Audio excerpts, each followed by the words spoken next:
Hello everyone, welcome to my channel. Next question देखते हैं।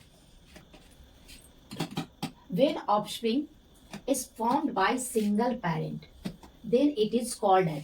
जब संतान की उत्पत्ति केवल एक ही जनक द्वारा होती है तो कहलाता है।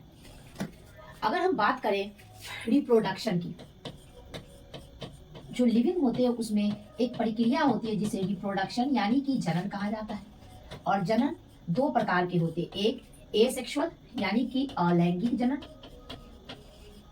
और दूसरा सेक्सुअल रिप्रोडक्शन यानी कि लैंगिक जनन।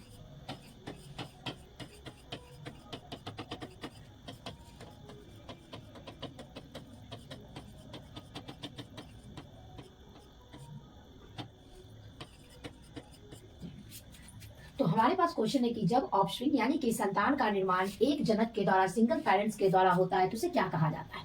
तो जब संतान का निर्माण एक जनक के द्वारा होता है तो उसे एसेक्सुअल रिप्रोडक्शन यानी कि अलैंगिक जनन कहा जाता है। इसका हमारा सही आंसर क्या हुआ? B, asexual reproduction. Next question, reproduction by budding occurs in. मुकुलन के द्वारा जनन किसमें होता है?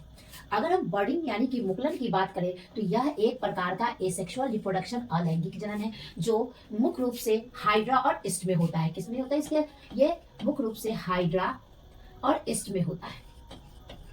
तो बर्डिंग की प्रक्रिया किसमें होते हैं? हाइड्रा और ईस्ट में होते हैं, और इस प्रोसेस में बर्ड यानी कि कली बनती है। तुम्हारा सही आंसर क्या हुआ? ए।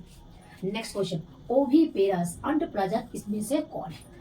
ऑप्शन ए हेन मुर्गी, स्नेक, सांप, क्रोकोडाइल। ये सब अंडे देने वाले जीव होते हैं, तो ये क्या कहलाते हैं? अंड प्रजक कहलाते हैं। यानी कि हमारा सही आंसर क्या हुआ? D, all